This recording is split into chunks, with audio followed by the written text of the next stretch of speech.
Horror कहानियां थी। कंचन rudali part 2। आ गई मेरी बेटी अब मेरे पास। ये कहती हुई अब तक रोती छाती पीटती कंचन जोर जोर से हंसने लग जाती है। मुखाग्नि मैं दूंगी, मैं एक रुदाली आज हंसेगी। और तुम सब रोओगे। कंचन वहीं पड़ी निशा की लाश के ऊपर से ईंट को हटाती है और निशा की अर्थी को जला देती है। बिना किसी सही रस्म के निशा का शरीर राख में मिल जाता है।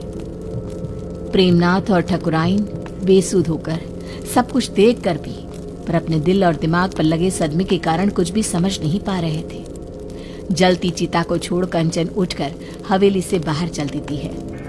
बाहर की ओर निकलती रुदाली फिर एक बार पलटती है और ठकुराइन को देखती हुई कहती है, चलती हो ठकुराइन, जल्दी ही लौटूंगी। उसके बाहर कदम रखते ही पूरे गांव में मानो सैलाब उमड़ पड़ता है। बारिश तूफान रुकने का नाम ही नहीं लेते। चारों तरफ त्राहिमाम की स्थिति बन जाती है। इतनी गर्मी के मौसम में ऐसी बारिश, इसकी हर बूंद ऐसी है मानो किसी अपने के गम में फूट फूट कर रो रही हो। हाँ, तुम सही कहती हो रंभा। और ये सब हुआ भी छोटी ठकुराइन की मौत के बाद। क्या कारण हो सकता है इन सब का? अरे हम सब कब तक घरों में छिप कर बैठे रहेंगे हैं? अरे खेत की फसलें बर्बाद हो रही है सो अलग, ठाकुर साहब को ही जवाब देना होगा कि ये सब क्या है। परेशान होकर सभी गांव वाले तूफानी बारिश में ठाकुर साहब के घर पहुंचते हैं, जहां वो लोग देखते हैं कि ठाकुर साहब की हालत बहुत नाजुक है। कंचन, ये सब कुछ उसी का किया धरा है ना, जाने क्या करके गई है। जैसे ही उसने हवेली से जाते वक्त कहा जल्द ही लौटती हूँ, तब से इनकी तबीयत बिगड़ते ऐसी हो गई है। शहर से कोई डॉक्टर भी आने को राजी नहीं हो रहे। अब कंचन के घर जाना ही एक उपाय दिखता है। तभी ठाकुर साहब जोर जोर से चीखने लग जाते हैं, नहीं, मुझे प्रेत लोग नहीं जाना। अरे ठकुराइन, देखना ये तेरी बेटी को क्या हो गया है। मुझे साथ ले जाएगी ऐसा कह रही है। ये क्या कह रहे हैं आप? यहाँ पर कोई नहीं है। अजी निशा क्यों ले जाएगी आपको? ऐसा कुछ नहीं होगा जी। अरे गट्टू, तू भी आ गया। देख रही हो ना ठकुराइन, तुम्हारी बगिया संभालने वाला गट्टू आज तेरी बगिया उजाड़ने आया है। ये तो बहुत बुरा संकेत है ठकुराइन। ठाकुर साहब को सब मरे हुए लोग दिख रहे हैं। अरे जिस दिन हमारी निशा मरी थी उसी रात गट्टू भी मरा था। मरे हुए पति को छोड़ फिर भी कंचन ठाकुर साहब की बेटी को रोने आ गई। अजीब सा नहीं लगा सुनकर? क्या वो रुदाली गट्टू की पत्नी है? ये सब क्यों हो रहा है? इसका जवाब बस वही दे पाएगी। हाँ ठकुराइन, और हमें एक बच्चा होगा, ये सपना भी गट्टू की पत्नी को ही आया था, जबकि हमारे वंश को तो श्राप था, श्राप।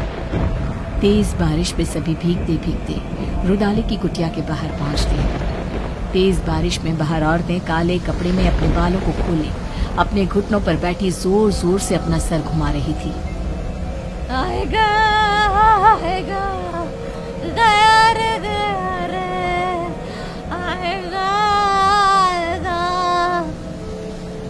आएगा गया रे, ऐसे कुछ अजीबोगरीब गाना गाती हुई जोर जोर से सर घुमाती वो औरतें बहुत डरावनी लग रही थी। हमें अंदर चलना चाहिए। सभी दरवाजा खटखटाते हैं पर कोई दरवाजा नहीं खोलता। तोड़ दो दरवाजा। हाँ, तोड़ दो दरवाजा। दरवाजा तोड़ दो। दरवाजा तोड़कर सभी अंदर आते हैं। सामने का दृश्य ऐसा भयावना कि कोई अपनी आंखों पर विश्वास नहीं कर पा रहा था। ये क्या? हे भगवान, ये कंचन कौन है? इसके घर से तो प्रेत लोग का रास्ता जाता है। कंचन उठकर आगे बढ़ती है और जाते हुए अंगारों को पार करती एक अजीब से चेहरे के राक्षस के पास पहुंचती है, जिसके हाथ में चाबुक था, जिससे वो रूहों को सजा देता था। पूरा गांव आ गया है मालिक, अब सबकी बलि ले लो। अनीशा और मेरे पति को वापस उनके शरीर में भेज दो। दोनों के शरीर को संजो कर रखा है मैंने। ये निशा बिटिया का शरीर तो सबने जलते हुए देखा है, तो रुदाली के पास शरीर कैसे है? ये क्या राज है?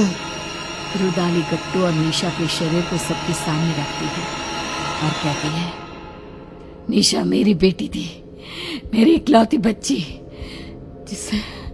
जिसे मेरे पति ने ठाकुर साहब को सौंप दिया था, क्योंकि आप कभी मां नहीं बन सकती थी।